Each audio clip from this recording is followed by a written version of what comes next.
First Sankranti అనగానే మన కొన్ని విషయాలు మన మైండ్లోకి వస్తాయి.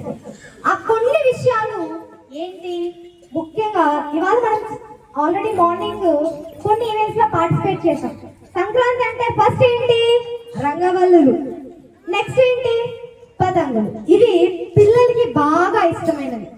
అండ్ అలాగే సంక్రాంతిని మనము రైతుల పండుగగా సెలబ్రేట్ చేసుకుంటాం. It's a farmers festival. ఎందుకు ఫార్మర్స్ ఫెస్టివల్ అని మనం అంటాం? బికాస్ ఈ సమయంలో పంట కోతకు వస్తుంది. సో పంట కోతకు వచ్చినప్పుడు కొత్త ధాన్యం మన ఇంటికి వస్తుంది. ఆ కొత్త ధాన్యాన్ని స్వీకరించడానికి హరిదాసులు వస్తారు. సంక్రాంతి పండగకి మీరు అప్పుడప్పుడు అబ్జర్వ్ చేయొచ్చు, హరిదాసులు అనే వాళ్ళు పాటలు పాడుకుంటూ వీధి మొత్తం తిరుగుతూ కనిపిస్తూ ఉంటారు. అండ్ అలాగే ఇక్కడ మీకు స్పెషల్ అట్రాక్షన్ గా బొమ్మల కొలువు ఏర్పాటు చేశాం. సంక్రాంతి అంటే అందులో బొమ్మల కొలువు కూడా ఒక పార్ట్. దానంతటికంటే మించి మీ అందమైన ఫేసెస్, మీ ట్రెడిషనల్ డ్రెస్సెస్, ఇది మన కల్చర్, మన పండుగ కాబట్టి మనం ఇంత ఘనంగా జరుపుకుంటున్నాం కూడా. అర్థమవుతుందా? మీ మొహాలు చూస్తేనే అర్థమవుతుంది ఎంత